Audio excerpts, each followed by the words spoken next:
Assalamu alaikum wa rahmatullahi wa barakatuh, mes chers frères et sœurs.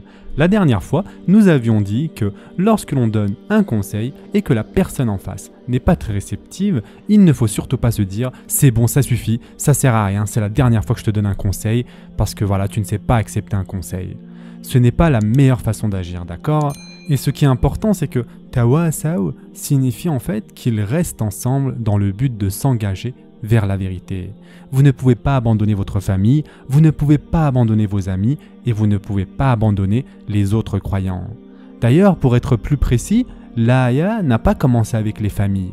L'aya d'Allah Azza wa Jal a commencé « Illa alladhina amanu wa amilu salihat » Yani « Illa alladhina amanu » sauf ceux qui croient wa amilu salihat et qui accomplissent de bonnes œuvres. Aucun de nous ne doit donc abandonner l'autre. Aucun de nous ne doit dire de l'autre « c'est une cause perdue, laisse tomber, ça sert à rien ». Et en passant, cette idée de « tawasi bil haq », c'est en fait la base de la communauté musulmane. Dans la communauté musulmane, il y a parfois des gens qui font des erreurs, des gens que nous connaissons personnellement. Et donc nous découvrons un jour qu'ils ont fait des erreurs, ils ont fait quelque chose de mal, ils se sont mis en colère, ils ont dit quelque chose qu'ils n'auraient pas dû dire, ils ont envoyé un mail qu'ils n'auraient pas dû envoyer, etc. Et le problème, c'est que maintenant, ils sont des méchants pour toujours pour certains. Non, mes chers frères et sœurs en islam, ce n'est pas comme ça que ça marche. Vous ne pouvez pas abandonner votre peuple. Même s'ils ont commis une erreur, vous n'abandonnez pas. Cela fait partie de tawasi bil haq. Il faut se serrer les coudes. Donc, wasiyya signifie que vous êtes liés les uns aux autres par la cause de vérité. Et donc, watawasaw bil haq pourrait signifier vous êtes liés les uns aux autres en raison de votre engagement envers la vérité. Il s'agit ici de la qualité que disposent des gens qui n'échouent pas. Et vous savez ce qu'Allah Azza wa Jal nous dit? Si nous ne le faisons pas, si nous ne nous enjoignons pas mutuellement la vérité, nous allons tous échouer.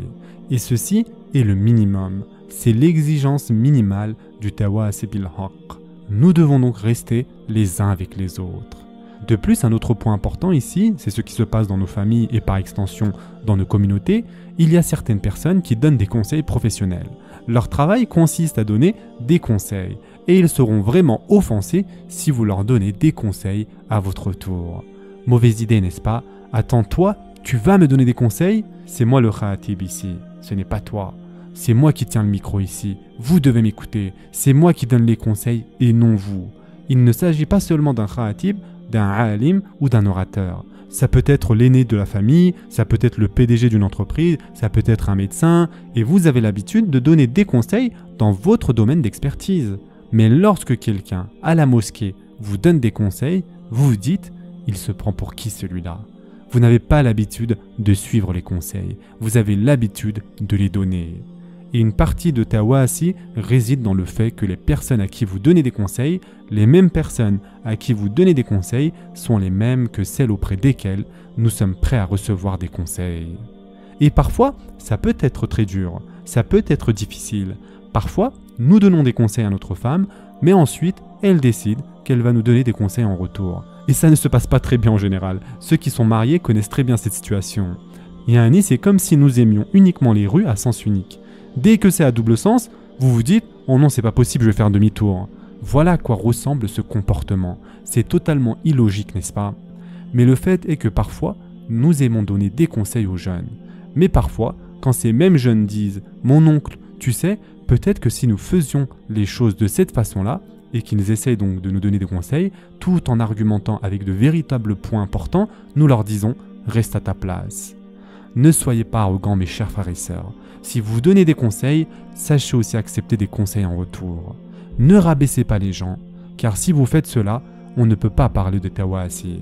Tawasi, dans watawasaw bil haq, signifie que je suis autant disposé et soucieux que l'autre me donne des conseils affectueux. Mon amour pour eux adoucit mon comportement envers eux. Donc, même lorsqu'ils me demandent quelque chose, légitime ou illégitime, je suis prêt à les écouter.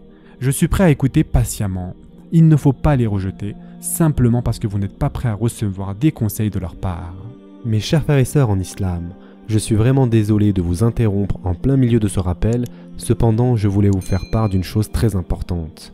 L'algorithme de YouTube a décidé de ne plus mettre en avant les vidéos d'Islam Spot, ceci est clairement visible avec le nombre de vues. La portée de ces vidéos est très limitée et c'est pour cette raison que je vous invite à commenter, à aimer et à partager un maximum afin qu'un plus grand nombre de personnes puissent avoir accès à ces vidéos, Inch'Allah. Qu'Allah Azza wa Jal nous récompense tous pour nos efforts. D'ailleurs, mes chers frères et sœurs en islam, parlons de Omar radiallahu an au sujet du tawasi, du fait d'être capable non seulement de donner des conseils, mais aussi de les accepter sans broncher. À l'époque où Omar radiallahu an était Amir al-Mu'minin, son travail, c'est-à-dire le calife, l'un de ses travaux consiste donc à donner la khutbah, l'un de ses travaux consiste à conseiller les gens sur ce qu'il faut faire et à leur rappeler l'honnêteté. Un jour, lors d'une de ses promenades, il a regardé par une fenêtre. Et qu'est-ce qu'il voit? Il voit une personne boire et il a l'air d'être ivre. Maintenant, Omar radiallahu an, pour tous ceux qui connaissent son tempérament, il ne faut pas grand-chose, donc qu'est-ce qu'il fait? Il enfonce la porte et il attrape cette personne par le col et il lui dit « Tu bois sous ma surveillance ?» Cette personne lui répond « J'ai commis un acte haram, certes, cependant toi, tu as commis 3 actes haram. » Omar radiallahu an lui dit « Mais de quoi parles-tu » Il lui dit donc « Tu as d'abord regardé par ma fenêtre. » Et en islam, vous êtes censé respecter la vie privée des gens. Vous n'êtes pas censé regarder à l'intérieur des maisons. Deuxièmement, il lui dit « Vous avez supposé que je buvais de l'alcool. Vous ne pouviez pas le savoir. J'aurais pu boire de l'eau. J'aurais pu boire du lait. Vous ne devriez pas faire de telles suppositions sur les musulmans. » Yani, il lui dit ici qu'il devait avoir le bon soupçon.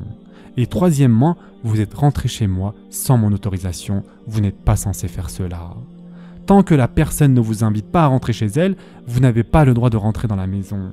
Il lui dit donc, vous avez commis 3 actes haram.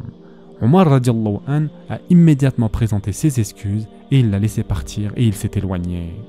Arrivez-vous à imaginer, mes chers frères et sœurs en islam, il s'agit ici du chef de l'État islamique. Il s'agit ici de Omar radiallahu an. Et il aurait pu dire, oh toi tu parles beaucoup trop, tu vas venir avec moi et tu auras un traitement spécial pour ton comportement. Non, il n'a pas du tout fait cela. Il est simplement parti car il était totalement en tort et il a accepté les conseils de cette personne-là. Quelques semaines passèrent et Omar radiallahu an donne donc une khutbah et cette même personne entre dans la mosquée. Omar radiallahu an termine sa khutbah et il appelle cette personne et il lui dit en privé « Sache que je n'ai rien dit sur toi. » Et cette personne a dit à Omar radiallahu an « Depuis lors, j'ai arrêté de boire. » Et donc, ici, nous avons un parfait exemple de tawasi. Même si vous occupez une position de leadership, vous devez être prêt à écouter et à recevoir des conseils. Même si cette personne était totalement ivre, Omar radiallahu an a tout de même écouté ce qu'il avait à lui dire. Et Omar radiallahu an accepta des conseils auprès d'un homme qui sentait l'alcool. Voici le tawasi bil haqq, mes chers frères et sœurs en islam. Ce sera tout pour aujourd'hui. Inch'Allah, la prochaine fois, nous terminerons sur ce sujet. En attendant, prenez soin de vous mes chers frères et sœurs et à très prochainement, Inch'Allah.